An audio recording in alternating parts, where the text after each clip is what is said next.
Tadi Pak Diki sudah menyampaikan beberapa materi yang digabung dalam satu slide. Nah, ini saya lanjutkan mengenai pokok-pokok kebijakan Permendikbud tentang petunjuk teknis pengelolaan dana BOS reguler tahun 2021. Nah, kenapa kita masih menggunakan petunjuk teknis 2021? Karena yang 2022 itu belum ada ya. Jadi kita masih menggunakan yang lama. Nah, nanti untuk yang baru pasti ada sosialisasi baru dari Kemdikbud dan kita akan menyampaikan kembali, mereview kembali terkait pokok-pokok kebijakan Permendikbud.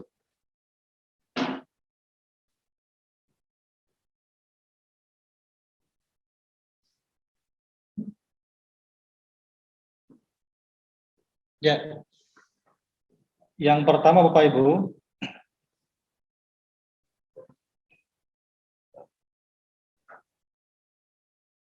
ini ada 3 regulasi yang mendasari,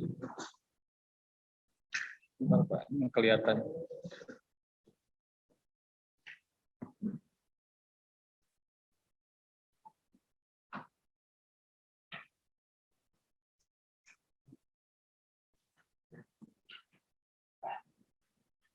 Ya, ada 3 regulasi yang mendasari pengelolaan dana BOS reguler, yaitu yang pertama PMK nomor 197 garis miring PMK 07 2020 tentang pengelolaan perubahan kedua atas PMK nomor 48 garis miring PMK nomor 07 2020 tentang pengelolaan data non fisik, Pak. Kemudian Permendagri 24 garis miring 2020 tentang pengelolaan dana BOS pada pemerintah daerah. Dan ketiga adalah Permendikbud nomor berapa? 6 2021 tentang juknis BOS reguler. Nah, tujuan BOS ini salah satunya adalah untuk mendukung pemerataan akses layanan pendidikan, kemudian meningkatkan mutu pembelajaran. Nah, ini adalah tujuan BOS Bapak Ibu.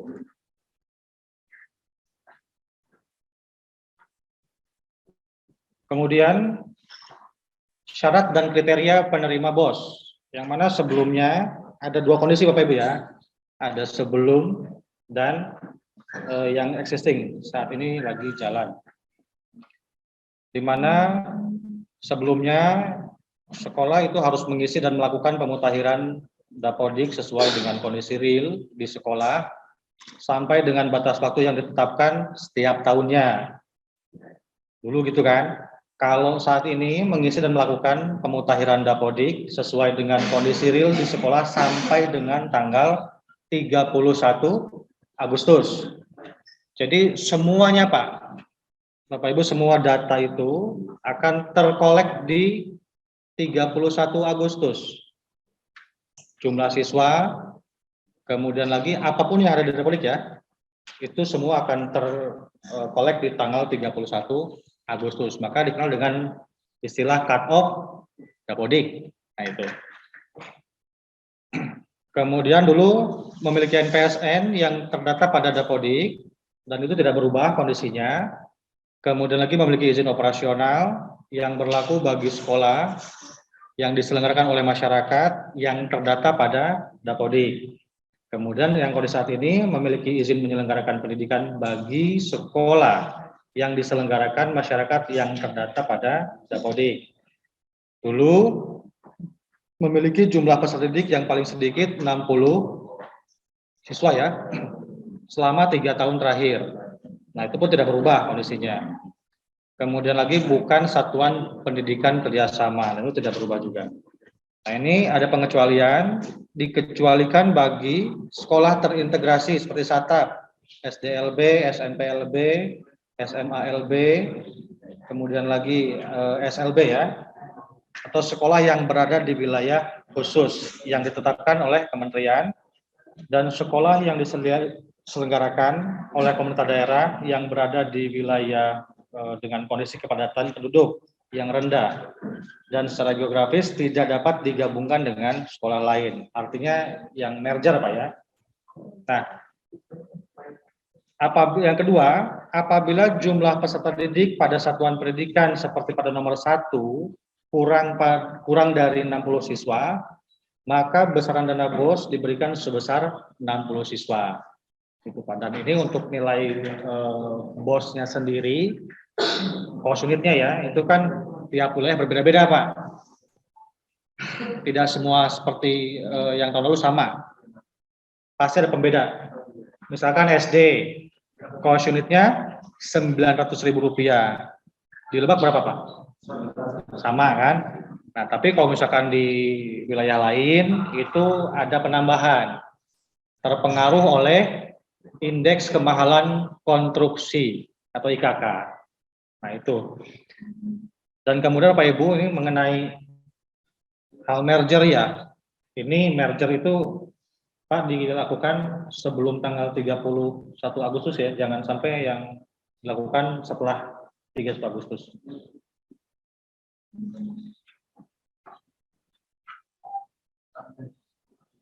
Kemudian penetapan sekolah penerima. Sebelumnya penetapan sekolah penerima dana BOS reguler ya, itu berdasarkan pada data Dapodik per tanggal 31 Agustus. Nah, di kondisi saat ini, penetapan sekolah penerima dana BOS reguler ditetapkan setiap tahun pelajaran berdasarkan data pada Dapodik per tanggal 31 Agustus. Kemudian lagi, sekolah penerima dana BOS reguler itu ditetapkan oleh Menteri yang tertuang dalam Kepmen, penerima dana BOS, Pak. Selanjutnya, nah ini, satuan BOS, biaya BOS sebelumnya itu 900.000 per siswa SD per tahun, Pak ya. Untuk SMP 1,1, SMA 1,5 per tahunnya, SMK 1,6 dan SLB 2 juta. Nah, kemudian di kondisi yang saat ini, satuan biaya BOS tahun 2021 mungkin 2022 masih tetap sama Pak ya mungkin ya, ditetapkan melalui keputusan Menteri.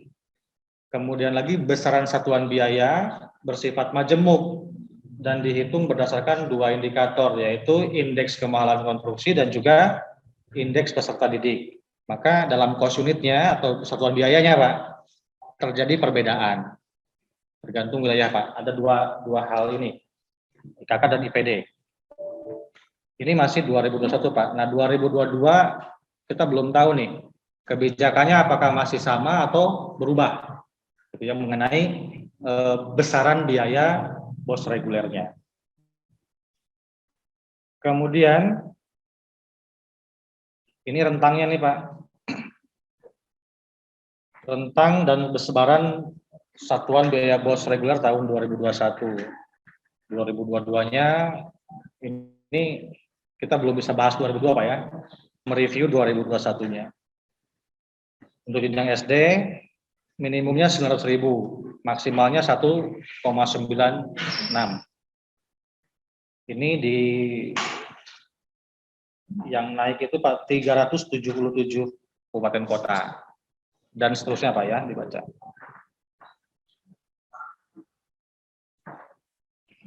Kita lanjut lagi. Nah ini salah satu gambarannya nih Pak, Bapak Ibu, ini jenjang SD, SMP, SMA. Nah kita bahas yang SD, SMP saja. Kolom UC ini unit cost ya. Jadi ada yang tetap itu 137 kabupaten kota. Ini bukan Aceh Tamiang, Banjarnegara, Belu, Goa, dan lain-lainnya ya. Kalau yang di atas 900.000 sampai dengan 1 juta itu ada 240 kabupaten kota. Ini data wilayahnya. Dan maksimal itu yang ada di Kabupaten Tanjaya, Papua. SMP, datanya seperti yang Bapak lihat, Bapak Ibu lihat. Ini adalah rentang dan sebaran satuan biaya BOS reguler. Nah, nanti 2022 akan informasikan kemudian. Ini SMK-nya, SMLB-nya. ini mengenai mekanisme penyaluran dana. Jadi dalam skema ini Bapak Ibu tidak mengalami perubahan, yang mana dari rekening kas umum negara itu langsung disalurkan ke rekening sekolah. Kemenkeu melalui KUN menyalurkan dana BOS ke satuan pendidikan dalam 3 kali tahapan. Jadi bukan pakai istilah apa Pak? 1 bulan gitu kan, karena 3 kali istilahnya kan 1 bulan, enggak gitu Pak. Jadi yang betul adalah tahap, karena mekanismenya juga memang tahap pertama itu rentang periode waktunya Januari sampai dengan Maret, tahap 2 April sampai dengan Agustus, dan sisanya tahap 3. Nilainya tahap 1 itu 30%, tahap 2 40%, dan 30% di tahap 3. Kemudian lagi, laporan realisasi itu merupakan syarat penyaluran. Jadi kalau mau disalurkan tahap 1, itu Bapak Ibu harus melapor tahap 2 tahun sebelumnya. Kalau ingin disalurkan tahap 2 harus melaporkan tahap 3. Nah, skema itu Bapak Ibu sudah paham ya.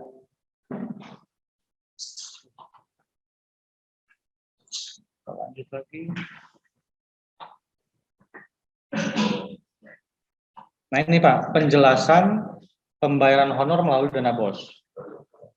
Jadi prinsipnya itu, 1 dapat diberikan kepada pendidik dan tenaga kependidikan.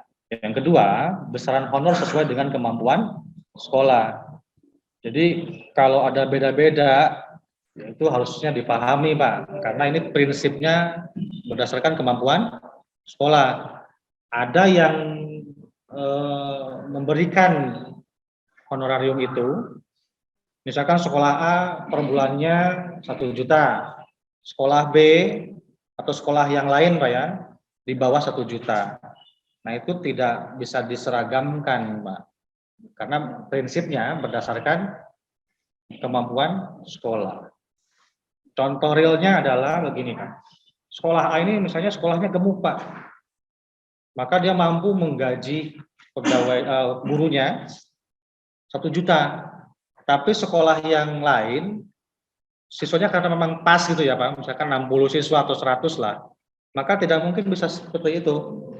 Kalau itu dipenuhi, pasti kebutuhan yang lain tidak akan tercover Pak. Gitu. Jadi itu mohon dipahami ya, teman-teman dinas dan juga yang lain menyampaikan hal ini mengenai besaran honorarium. Dan Bapak Ibu yang mengikuti secara daring ini juga demikian. Mudah-mudahan Bapak Ibu capsek di rumah atau di sekolah bisa memahami hal ini, terutama bagi pendidik dan tenaga kependidikannya. Kemudian yang poin ketiga, itu tidak dibatasi persentase penggunaan selama masa darurat bencana yang ditetapkan oleh pusat atau daerah. Jadi itu silakan kembali ke kemampuan sekolah ya, kemampuan sekolah. Nah, kemudian ada syarat penerima honor untuk pendidik. Yang pertama itu berstatus bukan aparatur sipil negara, bukan ASN Pak ya. Yang kedua, dia harus tercatat di Dapodik. Yang ketiga, memiliki NUPTK. Dan yang keempat, belum mendapatkan tunjangan profesi guru, Pak. Terus gimana yang belum punya NUPTK, Pak? Nah, karena masa darurat COVID, ya tadi yang kita sampaikan, itu masih boleh digunakan untuk bayar honor guru yang belum punya NUPTK. Bapak Ibu mohon izin ya, ini persepsinya masih menggunakan Juknis yang 2021. Kemudian untuk tenaga kependidikan sama, yang pertama bukan statusnya sebagai ASN, yang kedua ditugaskan oleh Kepsek yang dibuktikan dengan surat penugasan atau surat keputusan. Nah, mengenai NUPTK itu sebetulnya bukan jadi syarat menerima gaji Bapak Ibu. NUPTK itu misalkan gini, ada Pak ini kok belum punya NUPTK, sudah ngajar sekian tahun, Pak. NUPTK itu sebagai tolok ukur, Bapak Ibu, pengakuan lah, Pak. NUPTK itu bukan sebagai indikator menerima tunjangan atau gaji, Pak. Tapi sebagai register saja, seperti halnya kita memiliki NIK, diakui sebagai warga negara Indonesia. NUPTK itu sebagai pengakuan dari Kemdikbud untuk seseorang yang mengajar di sebuah satuan pendidikan, yang mana dikeluarkan oleh siapa, Pak? Dinas Pendidikan. Izin ini ya, Pak, SK-nya kan, penugasannya kan. Kalau mekanisme untuk mengajukan NUPTK-nya kan permohonannya dari Bapak melalui Dapodik kan, nanti diverval oleh Disdik. Datanya setelah hasil verval itu masuk ke LPMP. LPMP akan ngecek SK penugasannya gimana. Nah, kalau udah oke semua masuk ke ngalir ke pusat. Dan itu prosesnya cepat, Pak. Nah, hanya ini persepsi kita harus sama, barangkali mungkin ada teman-teman kita yang belum punya NUPTK, bahwa NUPTK itu bukan jadi syarat untuk menerima gaji, Pak, untuk register saja. Kemudian lagi, ini Pak nih, ada syarat penerima honor masa darurat bencana. Tadi Pak Diki sudah menyampaikan juga mengenai pendidik dan juga tenaga pendidikan. Sama Pak ya, statusnya, syaratnya adalah bukan sebagai ASN, tercatat pada Dapodik, belum mendapatkan tunjangan profesi guru dan melaksanakan proses pembelajaran secara tatap muka atau pembelajaran jarak jauh. Daring, Pak. Tapi kan ini udah PTM, Pak. Ini udah ya? Udah. Jadi, ya itu masih tetap bisa dibalikan, Pak. Kemudian lagi untuk tenaga kependidikan, sama, bukan status sebagai ASN, dan juga ditugaskan oleh Kepsek yang dibuktikan dengan surat tugas atau SK ya. Kita lanjut. Ini prinsip penggunaan dana BOS. Jadi mendukung konsep merdeka belajar yang tadi Pak Diki sampaikan. Jadi penggunaan dana BOS ini disusun sesuai dengan kebutuhan sekolah termasuk penanganan COVID-19. Baik dalam kondisi pembelajaran tatap muka atau PTM dan juga BDR, belajar dari rumah atau daring ya Bapak Ibu. Kemudian bersifat tidak kaku dan mengikat. Yang pertama itu tidak ditentukan kuantitas dan kualitas jenis barang. Kedua, tidak ditentukan persentase penggunaan. Gitu ya. Yang ketiga, pengelolaan berdasarkan manajemen berbasis sekolah atau MBS ya. Sekolah diberikan fleksibilitas terhadap penggunaan sumber daya, artinya dana, informasi dan juga pengetahuan untuk berinovasi dan berkreativitas secara mandiri dengan memperhatikan prinsip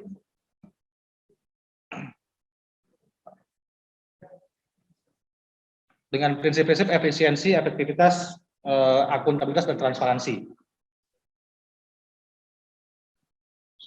Kemudian, nah ini mohon diperhatikan bahwa dalam pengelolaan dana BOS ada 15 larangan penggunaan dana BOS reguler, Bapak Ibu. Yang pertama, melakukan transfer dana BOS reguler ke rekening pribadi atau lainnya untuk kepentingan selain penggunaan dana BOS reguler. Yang kedua, membungakan untuk kepentingan pribadi. Yang ketiga, meminjamkan kepada pihak lain.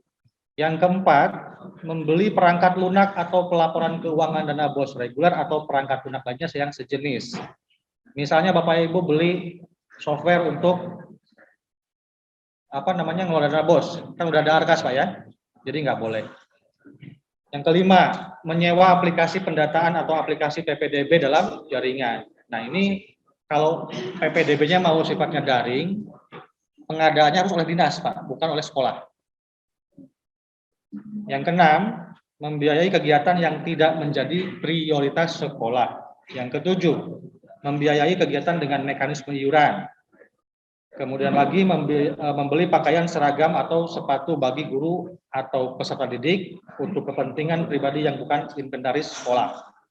Yang kesembilan, memelihara prasarana sekolah dengan kategori kerusakan sedang dan berat. Kalau yang ringan boleh Pak, tapi Bapak Ibu juga harus dikonsultasikan Berapa persen yang dikatakan rusak ringan, Pak? Berapa persen? 30% kan? Nah, 30% ini, Pak, bagaimana ketentuannya? Apakah satu blok wilayah sekolah atau satu, ya, misalkan, Pak. Nah, itu dikomunikasikan dengan Disdik dan juga PU supaya bisa diketahui persentase kerusakannya berapa persen gitu, Pak. Gitu ya. Kemudian lagi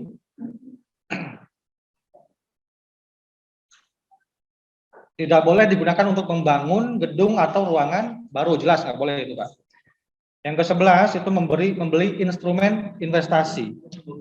Jangan digunakan apa ya bahasanya, Pak, jangan dipakai buat modal, itulah jangan, nggak boleh ya. Yang ke-12 adalah membiayai kegiatan untuk mengikuti pelatihan, sosialisasi, pendampingan terkait program dana BOS reguler atau program perpajakan BOS reguler yang diselenggarakan lembaga di luar dinas dan atau kementerian. Kemudian poin ke-13, tidak boleh untuk membiayai kegiatan yang telah dibiayai secara penuh dari sumber dana pemerintah pusat. Contoh begini, Pak. Kuota siswa kan itu udah di cover sama Kemdikbud. Ada kan, Pak ya? Verbal apa? Nomor handphone kan gitu ya, udah dikirim langsung kan ya. Bulannya seperti itu. Ya, Pak? Udah nggak ada ya? Kan udah PTM pas sekarang. Baik. Kemudian lagi yang yang ke 14, tidak boleh melakukan penyelewengan penggunaan dana BOS reguler untuk kepentingan pribadi atau kelompok tertentu. Dan terakhir, tidak boleh menjadi distributor atau pengecer pembelian buku kepada peserta didik di sekolah yang bersangkutan. Ini adalah 15 larangannya. Lanjut lagi.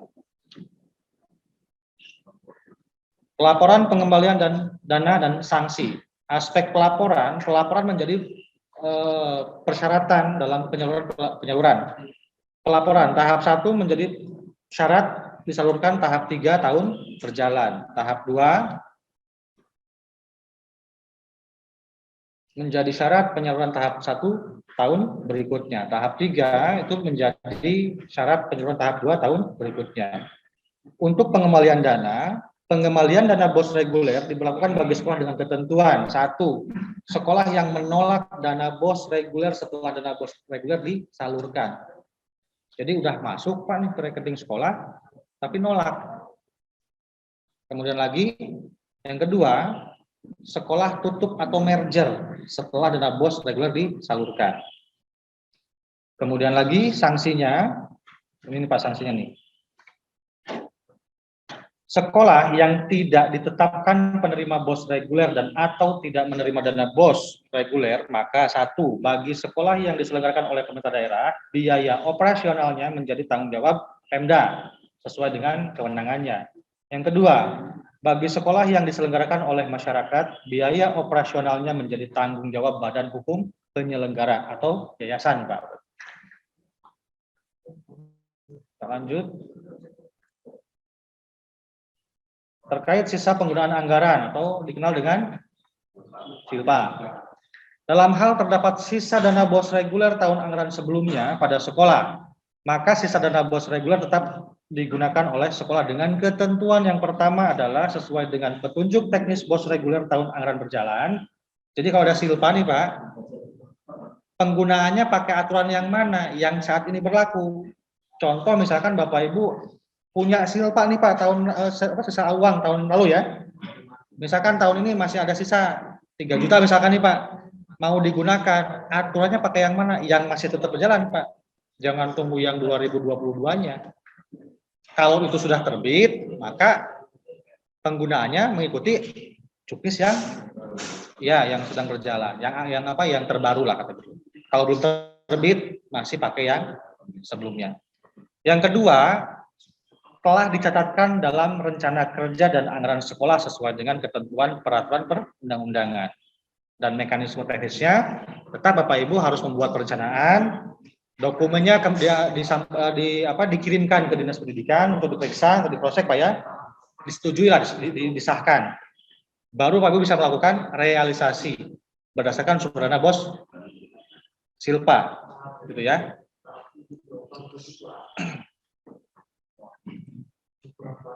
Oke, Bapak Ibu itu mengenai kebijakan pokok-pokok kebijakan bos reguler Bapak Ibu ya. Baik, kita langsung ke teknis Bapak Ibu ya. Kalau Bapak Ibu yang di rumah, yang di sekolah juga, yang mengikuti secara daring dan juga yang di ruangan aula dinas pendidikan, silakan untuk persiapkan perangkatnya dan sudah terinstal Arkas tentunya Bapak Ibu ya. Versi yang terbaru adalah versi 3.3.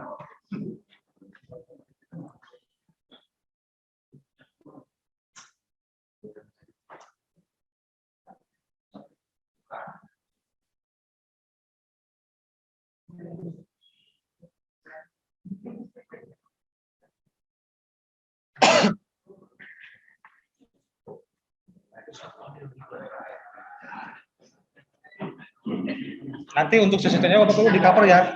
Untuk tanya jawab kita gunakan besok Pak. Ya, sekarang kita fokuskan dulu semua di Arkas. Nah, besoknya nanti ke Markas. Karena Bapak Ibu gini, ini Bapak Ibu yang di rumah mungkin kalau mengikuti silahkan. Tapi khawatir nanti takutnya ada trouble di sisi jaringan Pak. Yang mereka kan ketinggalan ya. Nah, nanti Bapak Ibu bisa melakukan pengimbasan ke rekan-rekan yang lain sesuai dengan wilayahnya. Dan saya pribadi mungkin sesuai dengan arahan Pak Kadis juga, mohon dikuatkan menyampaikan materinya agar Bapak Ibu bisa menyampaikan pengimbasan ke yang lain. Tidak dilebihkan, tidak dikurangi, sama ya Pak ya. Nanti saya pasti akan dampingi juga Bapak Ibu untuk melakukan pengimbasan. Tapi secara jarak jauh Pak ya.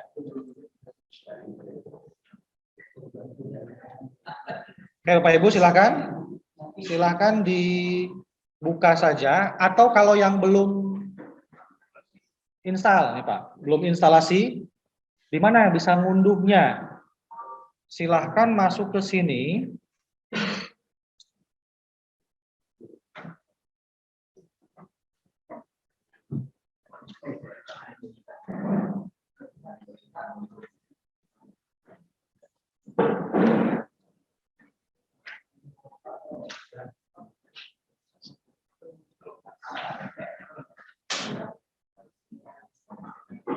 Nah, Bapak Ibu yang di rumah,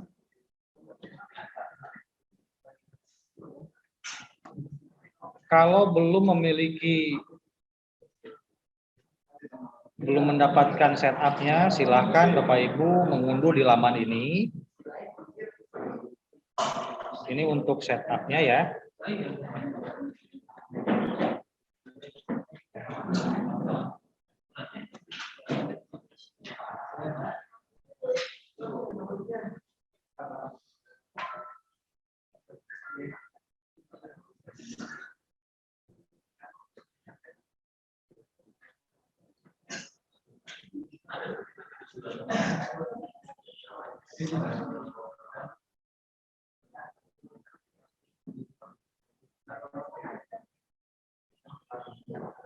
Nah, ini Pak.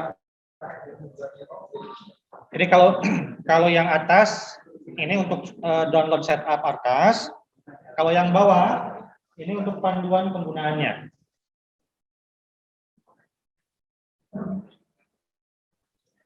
Silakan diinstalasikan. Kemudian nanti Bapak Ibu akan pada saat selesai melakukan instalasi, jika belum pernah mendaftar sama sekali, pasti akan muncul form registrasi Arkas. Kalau sebelumnya pernah install Pak di laptop yang lain misalkan, Bapak Ibu nggak usah install lagi nantinya ya, yang di rumah terutama yang di sekolah. Kalau sudah pernah install sebelumnya, database-nya saja yang di backup, diminta. Maksudnya gini Pak, kalau pernah install sebelumnya, pastinya kan akan lupa password mungkin Pak ya. lupa email atau password. Kalau kondisi laptopnya masih berfungsi, maka ketika mau login, lupa email atau password, silahkan koordinasikan dengan admin di dinas pendidikan, admin markasnya, Pak. Tinggal sampaikan NPSN-nya berapa, email yang kami gunakan registrasi pada waktu itu apa, disampaikan nanti, Pak, ke sekolah yang mohon. Kemudian dari sekolahnya mengajukan reset password, ya. Bagaimana melakukan reset password? Itu dalam panduan sudah diutarakan, Pak. Bapak Ibu di sini ada yang belum paham bagaimana cara melakukan reset password belum? Nanti kita praktekkan ya.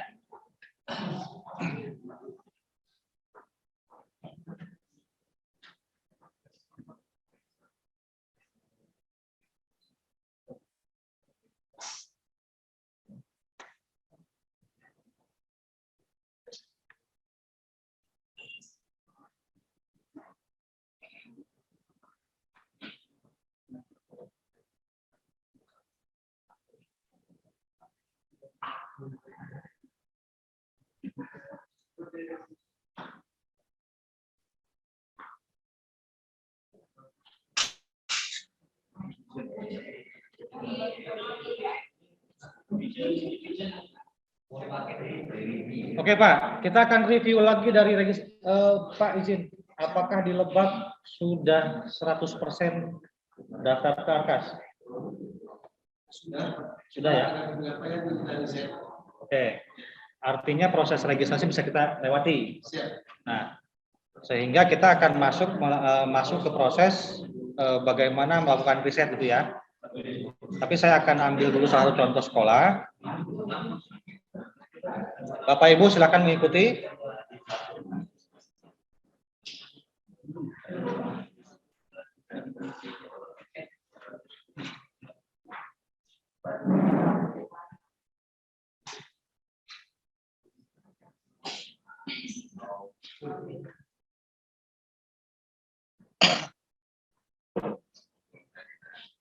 Ya, baik Bapak Ibu. Ini saya akan coba registrasikan.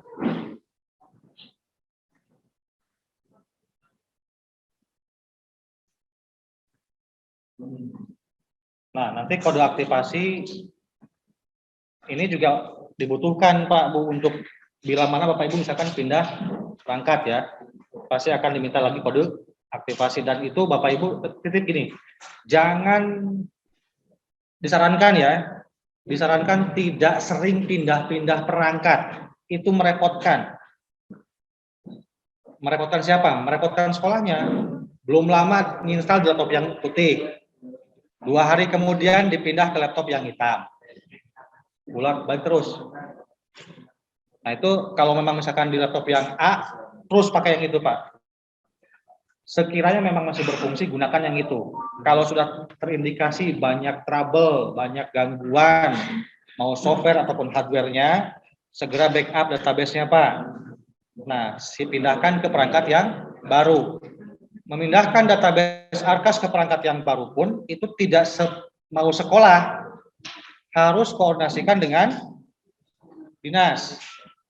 Lapor dulu, komunikasikan, Pak, izin saya mau pindahkan database Arkas di perangkat yang lama ke yang baru karena alasan hardware gangguan. Apa gangguannya? Monitornya suka kedap-kedip gitu, Pak. Atau mungkin begini misalkan, ini Pak berat mau install ulang. Gitu kan? Ya ini Pak, fleksibel, kabel fleksibelnya nggak beres gitu kan Pak ya. Jadi kedap-kedip, gitu, bukan genit Pak. Oke. Nah, maka setiap Bapak Ibu nanti ya, teman-teman Bapak Ibu yang di rumah juga, yang di sekolah, ketika melakukan pindah perangkat, mohon dipastikan Pak, sekiranya memang masih tetap berfungsi, perangkatnya tetap gunakan itu. Kalau memang kondisinya yang bisa sampaikan, ada problem sisi hardware ataupun software, silakan koordinasikan dengan dinas Bu ya. Karena mekanisme melakukan pindah perangkat itu atau pindah database itu harus di reset dulu data sekolahnya.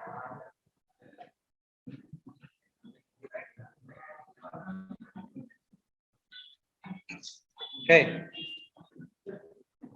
Mengenai form registrasi, ini kode aktivasi diperoleh dari Dinas Pendidikan. NPSN Bapak Ibu sudah tahu untuk nama bendahara. Pak, ini udah nama operator gimana? Nama sekolah gimana? Kan gitu ya. Bisa nggak diedit?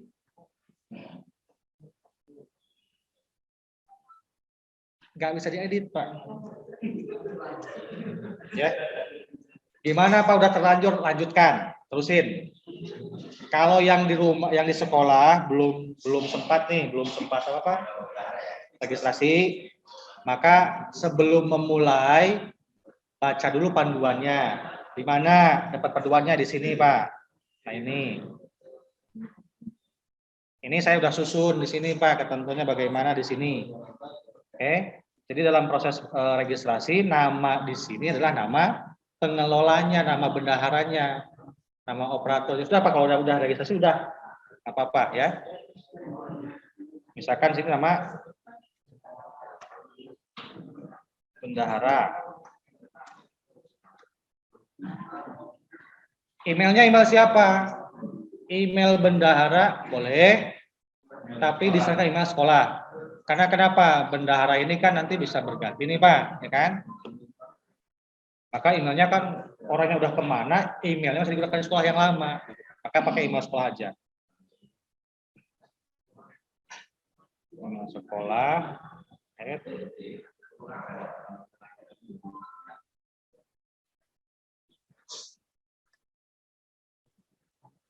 Atau yang lebih relevan ini aja Pak. Ini bukan maksud promosi ya, tapi lumrahnya kan begini. Nomor handphone ini nomor handphone siapa Pak? Nomor handphone Bapak Ibu ini nomor handphone bendahara atau pengelolanya. Ya. Ya, masa dikasih nomor handphone Capsek Pak? Ya.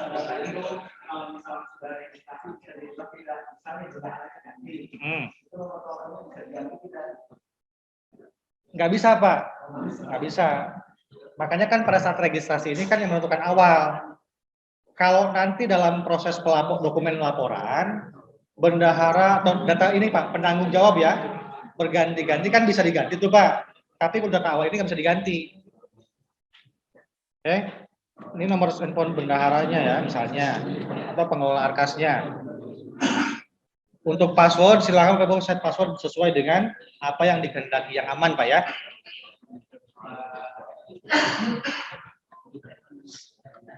Gitu.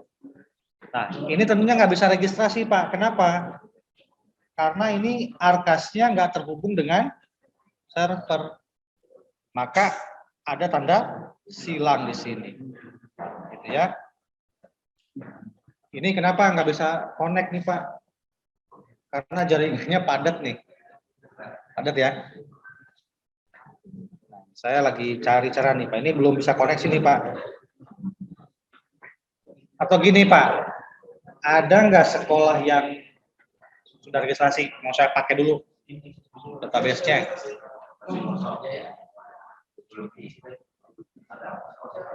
Nggak apa-apa. Udah nggak apa-apa Pak. Nih, saya coba registrasi ya. Hubung nih Pak. Nah, kalau sudah ada bulat hijau, berarti sudah terhubung dengan server. Kita coba cek, lakukan registrasi. Ini harus saya catat dulu nih Pak, biar nggak lupa.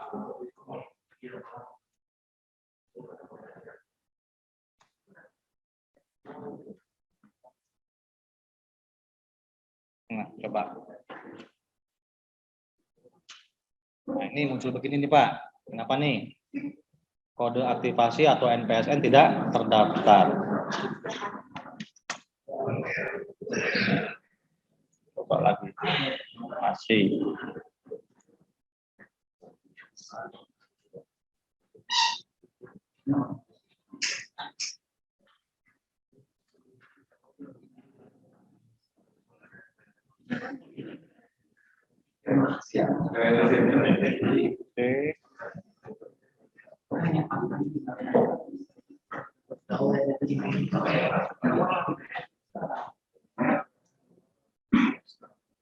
Ini untuk SDN 2 Lebak Tipar saya gunakan contoh, ini nggak akan pengaruh ke yang kondisi yang sesungguhnya Pak ya. Karena saya pakai arkasnya yang dummy Pak. Pakai arkas yang development, bukan yang real. Jadi aman buat sekolahnya yang menyaksikan ini Bapak Ibu nggak usah khawatir, datanya pasti aman. Nah, sekalian Pak buat dinas yang mengelola di markas ya. Ini hati-hati nih Pak. Di form di menu daftar sekolah ini ada export to Excel, ada ganti kode aktivasi, ada download database, kemudian riset data sekolah dan juga histori. Nah, hati-hati dalam melakukan ganti kode aktivasi, Pak. Ini konsekuensinya adalah seluruh data yang pernah diinputkan oleh sekolah hilang total, Pak.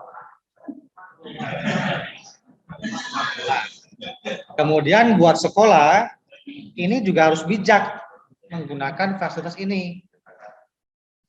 Jangan dikit-dikit ganti kode aktivasi. Pas dicek, bendaharnya masih tetap sama. Orangnya sama. Apa alasannya mau pindah perangkat? Kode aktivasi. Konsekuensi ganti kode aktivasi ini akan menghapus seluruh data yang pernah terinput ke markas. Di server jadi hilang semua, Pak.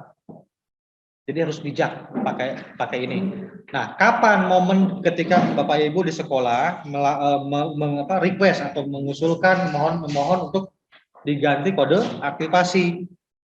Contoh begini Pak, misalkan bendaharanya berganti, itu silakan ajukan. Ya. Kedua, misalkan terjadi, maaf nih Pak, misalkan amit-amit ya, misalkan perangkatnya dicuri orang, hilang gitu Pak, ganti Pak kode aktivasinya, gitu ya. Nah, jadi teman-teman dinas juga harus lebih aware, hati-hati dalam ketika ada request, Pak ganti kode aktivasi. Lihat dulu case-nya apa. Jangan langsung tiba-tiba ganti kode aktivasi karena konsekuensi adalah menghilangkan data. Kalau udah hilang datanya teriak-teriak ke pusat. Di pusat nggak bisa ngapa-ngapain karena udah terhapus juga Pak. Semua eksekusinya kan ada istilahnya ada CLUD Pak. Create, update, delete, read-nya itu kan semua yang melakukan di user sekolah dan dinas. Jadi kalau misalkan Bapak Ibu create muncul pusatnya, di pusat muncul Pak. Di update terupdate ke pusatnya Pak. Di delete kehapus Pak ke pusatnya juga. Jadi itu Pak di dinas ya, hati-hati Bapak Ibu nanti tolong sebijak mungkin menggunakan fitur ganti kode aktivasi karena ini akan menghapus data semua Pak. Kalau pindah perangkat juga Pak, tolong Pak pindah perangkat dipastiin nih teman-teman di sekolah jangan sering banget pindah perangkat. Harus jelas alasannya apa aja. Kalau cuma sebatas, ini nggak enakan laptopnya Pak, pengen pindah perangkat, ya jangan didengerin lah Pak, kayak gitu-gitu Pak. Gitu ya Pak ya.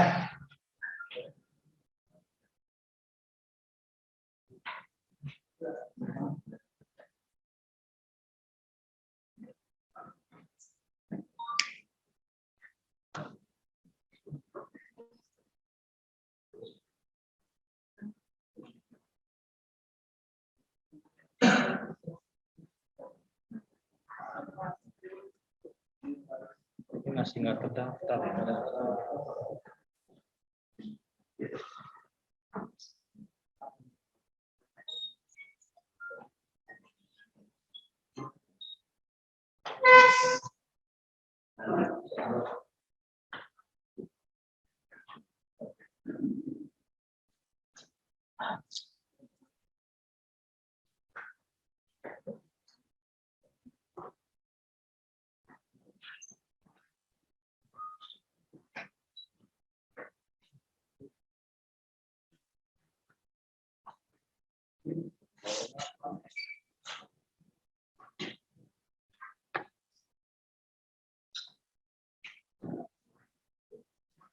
Ini saya mau pakai yang udah jadi nih Pak ya, udah ada. Waduh, banyak juga duitnya sih.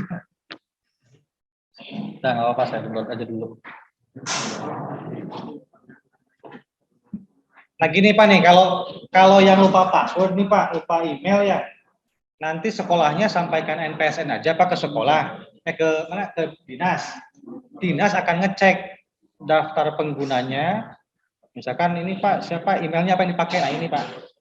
Nanti dinas unduhkan aja Pak database-nya ya, cari berdasarkan NPSN Pak di daftar sekolah, kemudian checklist dan juga diunduh database-nya.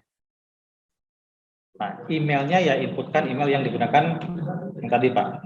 Ini hati-hati dalam menginput email karena biasanya ketika kita blok, copy paste di blok itu Pak, itu takutnya ada yang ngisi kayak gini Pak nih, pasti. Jadi misalnya dipastiin ya harus sesuai.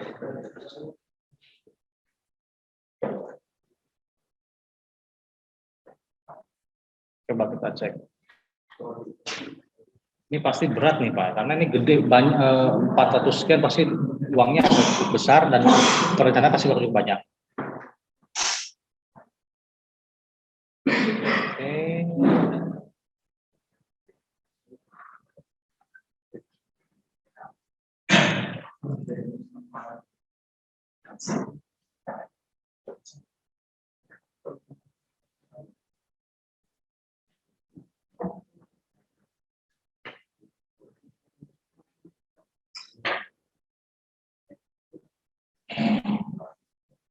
Oh, ini udah banyak yang raise hand nih Pak.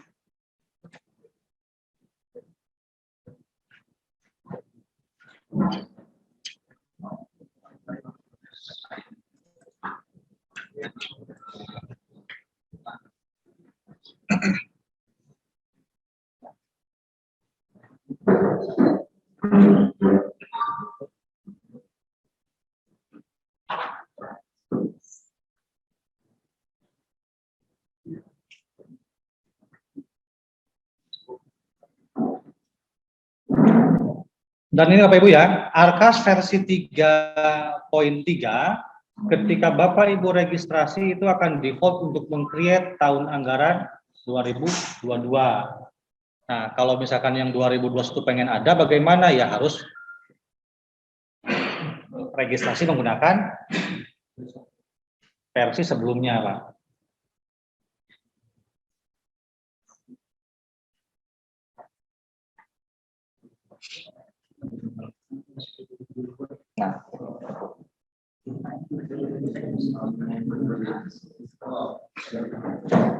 Nah, kita akan fokuskan ke soal inputnya dulu Pak nanti ya.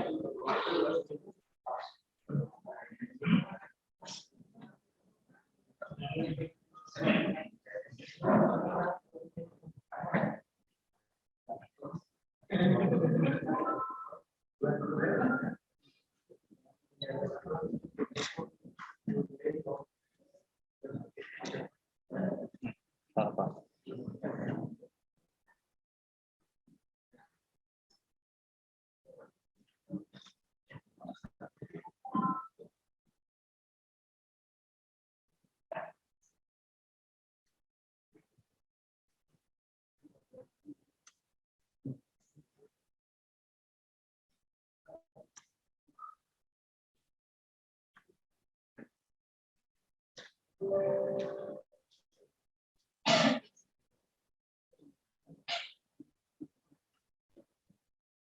Ini maaf ya Pak ya, bolak balik begini kayak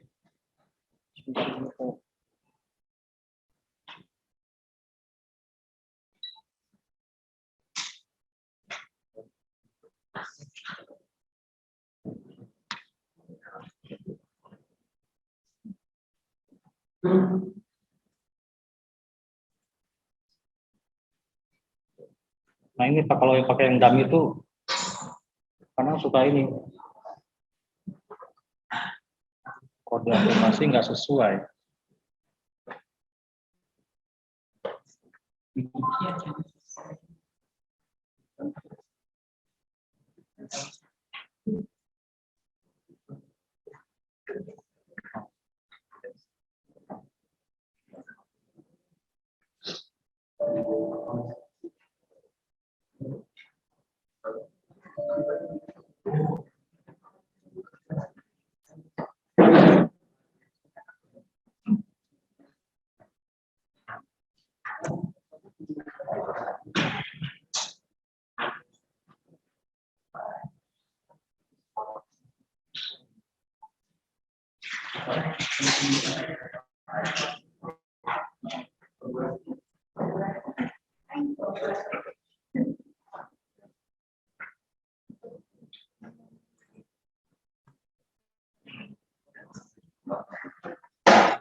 Nggak ada sama sekali.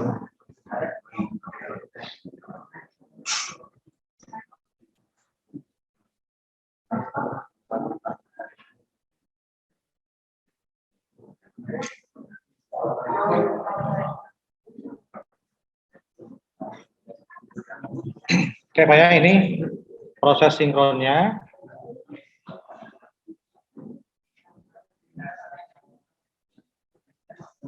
Baik. Kemudian kita akan coba login di sini Bapak Ibu. Nah, ini kan ada ya 2022, kita kan ke 2021. Kita gunakan emailnya yang digunakan apa nih Pak? Tadi itu.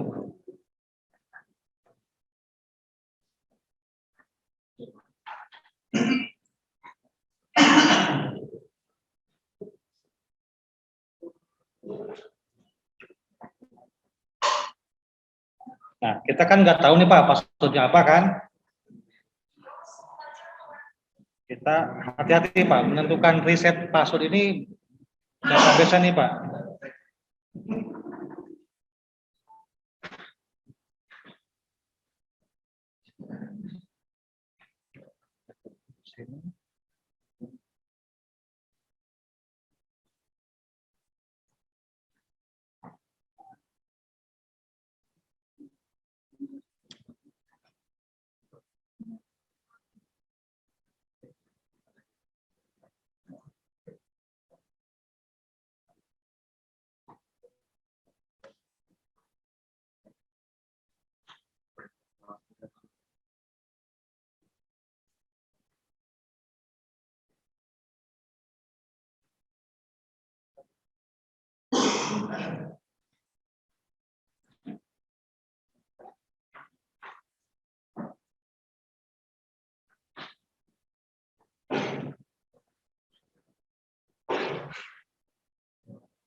Ada trouble apa lagi?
Oke Pak, baik Bapak Ibu ini di yang baru ini sudah dipahami belum Pak ini dashboardnya ini Pak? Gak apa-apa ya. Jadi saya review saja Pak, ini di Arkas di menu utama ini ada tombol masuk dan keluar. Nah ini keluar di sini Pak, bukan keluar untuk keluar aplikasi, tapi untuk berpindah tahun anggaran Pak. Ini kan 2021 kan? Kalau misalkan mau pindah ke 2022, tinggal di dikeluarkan saja. Oke, kemudian Bapak Ibu ini ada tombol dashboard, ini ada menampilkan nama sekolah, domisilinya, nama capsek-nya siapa, bendaharanya siapa. Nah ini capsek ini berdasarkan data cut-off yang sebelumnya ya. Atau biar nggak keliru gini Pak, kita masuk langsung ke 2022 aja Pak ya. Kita geserkan aja ininya Pak, 2022. Nah, oke, masuk ke sini. 2022. Salah nih Pak, kita harus keluar dulu dari sini.